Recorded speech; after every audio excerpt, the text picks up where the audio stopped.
অল্প আস্তে করে আওয়াজ করলো না, কত জোরে আওয়াজ হচ্ছে, ঠিক আছে।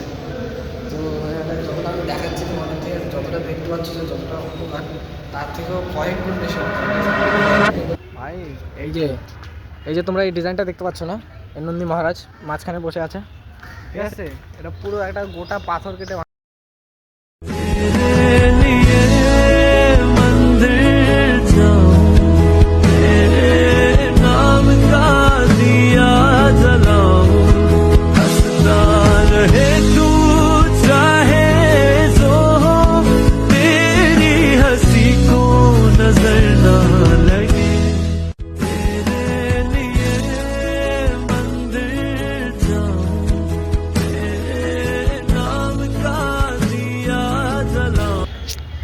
গাইস। তো তোমাদের পুরো মন্দিরটা তো আমি ঘুরিয়ে দেখালামই, তো তোমরা কমেন্টে জানিয়ে দাও একবার মন্দিরটা কীরকম আছে।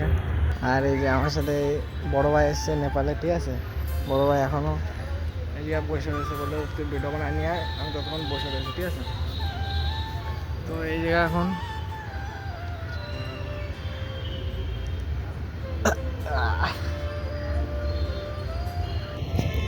তো ঠিক আছে গাইজ, আমরা এই মন্দিরটা তো তোমাদের ভিডিওতে দেখাই দিলাম, ঠিক আছে। আর সামনে দেখো পুরো মানে যেদিকে দেখা সেদিকে সবুজ, পুরো একদম মানে বৃষ্টি জন্য না, পুরো চারদিকে একদম সবুজ সবুজ হয়ে গেছে, খুবই সুন্দর ভিউ দেখতে। আর এর সাইডে না পাহাড় কেটে মানে একটা শিব ঠাকুরের মন্দির আছে, যত তোমাদের ওটাও দেখাবো, মানে মন্দিরটাতে বেরিয়ে তারপর রাস্তার সাইডে যেতে হয়, তোমাদের ওটাও দেখাবো ভিডিওতে, চলো ভিডিওতে লেগে থাকো, ঠিক আছে। তো তোমাদের দেখাচ্ছি, দেখতে পাচ্ছ, তোমাদের বলেছিলাম পাহাড় কেটে মন্দির, ঠিক আছে।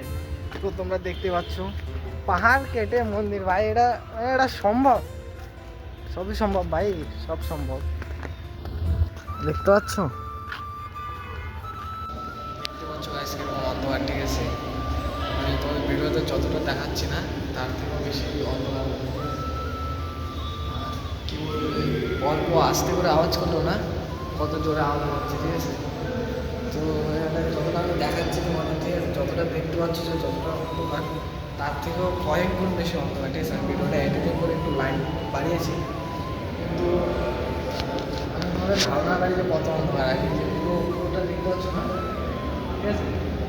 পুরোটা না, পুরো একটা গোটা পাথর কেটে তারপরে এগুলো কার্ভ করে তারপর বানিয়েছি, মানে আগে। আর এখন যাবো আমরা সিধা রুমে। তো পুরো ভিডিওটা দেখার জন্য সবাইকে ধন্যবাদ। যাই হোক গাইস, চলো টাটা, বাই বাই, দেখা হচ্ছে পরে কোনো এরকমই সুন্দর একটা ব্লগ ভিডিওতে, টাটা।